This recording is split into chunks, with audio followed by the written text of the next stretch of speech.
Hello, everyone. Welcome to episode 38 of the Fair Housing Insiders. And today's topic is on fair housing and prospect tours. So we're looking forward to an awesome conversation with Kathy Williams. Kathy, how are you today? Hey, I'm really good, Jonathan. Good to see you. Good to see you too. Yeah, this is one we have not touched on yet. So I'm looking forward to hearing your comments and feedback. Property tours are very common, looking at models, looking at vacancies. A common item that leasing professionals have to face each and every day, whether it's in person and now, especially more recently, virtual. So we're looking forward to your thoughts. So what are some general, tips and best practices that you can share with us about tours when it comes to fair housing? Like you were saying, it's such a common activity. Most people don't want to rent sight unseen. They want to know what the property looks like. They want to know what maybe the unit looks like that they're thinking about leasing. So it's something leasing professionals do all the time. And because of that, because it's such a regular part of business, sometimes it's easy to forget that even this part of what you do can have some fair housing implications. So that's why we're briefly going to remind you of some of the pitfalls that can happen when you are touring a prospect on your property. So for instance, if you offer to tour, and I mean when someone is there in person, that you take them out and about, maybe in a golf cart, maybe walking, and you show them the amenities, the grounds, the environment of the property. If you do that, you don't have to do that, but if you do it, the point is you need to be consistent about doing it. I've seen several testing situations when one prospect was offered a tour and the next prospect was not. Some leasing agents wait until the prospect asks them to conduct a tour, and then they do. But if the prospect doesn't say anything, they don't tour. That's a little bit of a problem, because if they're testers, what you're going to see is you took one on a tour and the other one you didn't. So there just needs to be some consistency and a policy about that. Do you offer a tour to everyone? And then if someone's not interested, fine. Do you wait for them to request one? However you're going to do it, just make sure you know what you're doing in that regard and you're consistent, because as in many things with housing management, if you are inconsistent, that can look like discrimination if those prospects are a different protected category. Right. Very good. So that's one example, Jonathan. I don't know if you want me to tell you a couple more? Well, another one that we were talking about before the show started was, when it comes to a model being on the second floor, like what are some things that property management companies, leasing professionals should know when it comes to that particular situation? Yeah, and for those of you who have models, it's a common concern. What if the model is in a place that is inaccessible to someone, for instance, who uses a wheelchair? Is that a violation of the Fair Housing Act? And that has been studied, and the answer is no. It is not a fair housing violation if you have the model in an inaccessible location, as long as you offer a full description of the model in some other format with, for instance, a video of the model, or pictures like in a photo book, where they can flip through each area of each room and get a really good feel for what the model looks like. So if you're going to have your model in a place where somebody in a wheelchair can't get to it, make sure you have that alternative that you can offer someone who can't get up to see the model. Right. I love it. So that's great. So that's two two items that I paid attention to: consistency and providing options. I'm gonna tell you, I've seen some of our industry partners with their virtual tour options, and it's amazing where technology has how far it has come to provide everybody with that experience of really what the apartment looks like. So very, very good. Thank you for those tips. We've got a couple of scenarios too that will kind of help our audience really understand a couple of situations that they may face. And you mentioned, potential testers and things like that could come up. So here's a scenario. Let's take a look at this scenario, Kathy, and we'll get your feedback on it. So we have our leasing agent. They're out with the prospect, taking a tour of the property. The leasing agent responds that they don't have time to show this particular person, Jose, the property, take the tour. But actually earlier in the day, they did so for Mary. So why don't we take a look at the actual scenario, see how it plays out, and then we'll get your comments and feedback on it. Thanks so much for that tour. I really love the outdoor pool and the high-tech business center. It was my pleasure. We really have fantastic amenities that our residents love.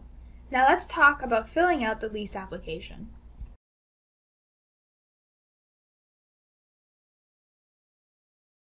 So that's it for the tour of the unit. Unfortunately, I have to leave early today, so I won't be able to take you on a tour of the grounds and show you all of our amenities. Perhaps if you come back tomorrow or on the weekend? Okay, Jonathan, so this is an easy one for leasing agents to make a mistake about, and that is if they're going to show tours, and back to the idea of consistency, it needs to be done for everybody. On the other hand, if you don't give tours, that's fine, and that should be done for everybody. And some kind of little notation should be made if you vary from your normal process. So let's say you don't show tours, but someone makes a big deal about wanting you to walk with them on the property because they don't want to walk out there by themselves. And so you do it. That's an exception to your usual procedure, and you make a little note on your guest card. So if anybody wants to know why that prospect was treated a little differently, you can explain why.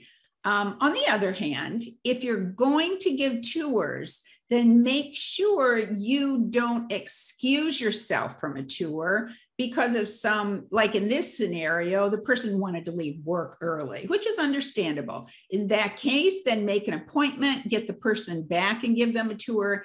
Ask one of your coworkers to give them a tour, but make sure that all prospects at the end of the day have been given the same information. And if that happens, you're not going to have any fair housing problems about treating people differently because of their protected categories. Right. Very good. Very good. Can easily sneak up on you a scenario like this. So very nice practical reminders, Kathy. Okay. Very good. So let's look at our second scenario.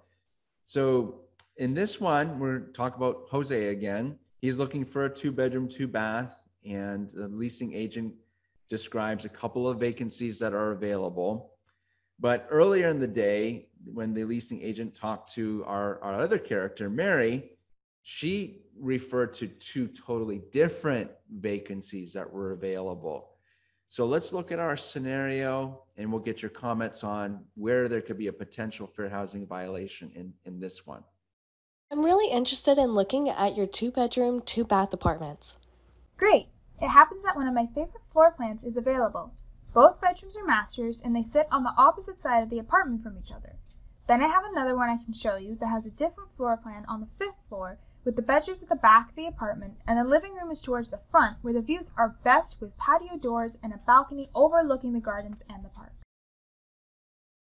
You have 2-bedroom, 2-bath apartments to show you. One is a 2nd floor corner unit with 1 bedroom on each corner, so each room has a different view. The bedrooms are separated by a Jack and Jill bathroom they share, and the other bathroom is closer to the living room for easy guest access. The other is a ground level unit that has a different layout because it's not a corner unit, but it has a private patio and is near the pool. This scenario, what we've got going on, first of all, is apparently at this property, they've got at least 4, 2 bedrooms, 2 baths. And the leasing agent has chosen to show 2 of those to Jose in the afternoon. But earlier in the day, that leasing agent showed 2 different units to Mary. And the question is, why? And if, when you're showing vacancies, for those of you who do that, you need to know why you choose that unit to show. Is it because of something on their guest card that they said they wanted to be on a certain floor in a certain part of the building or property, close to the playground, close to the pool? If so, then I would hope there's some kind of documentation of that reason on the guest card that you have added during your interview.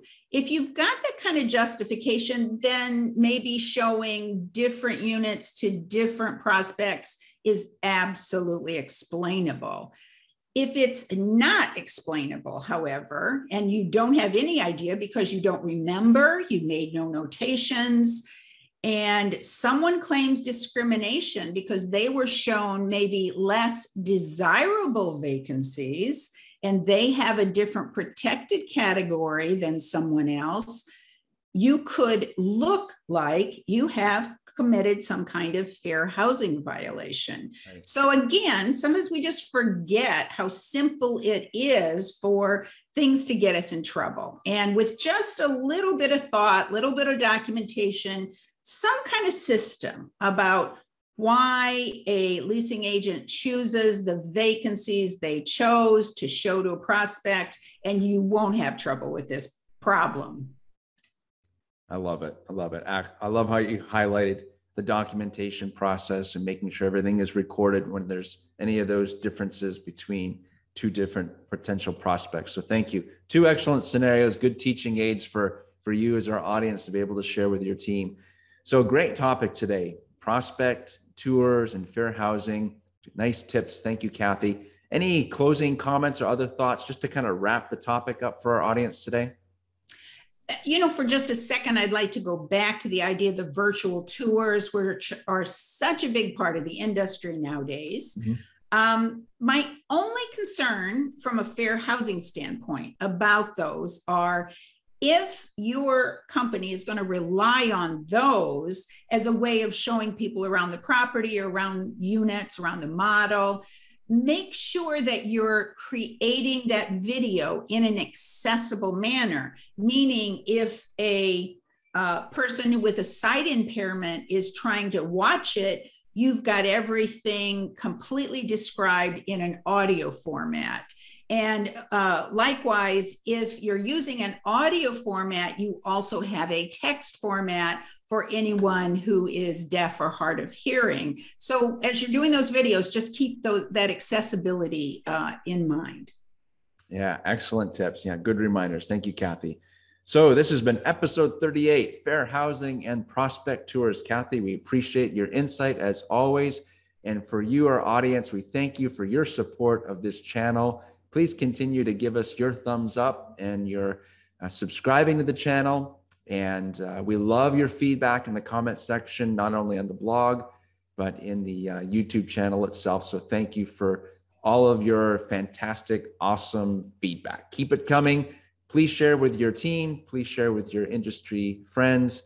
We know this channel is there for you in order to help all of us when it comes to fair housing and making sure that we stay compliant. Until next time, take care, everyone.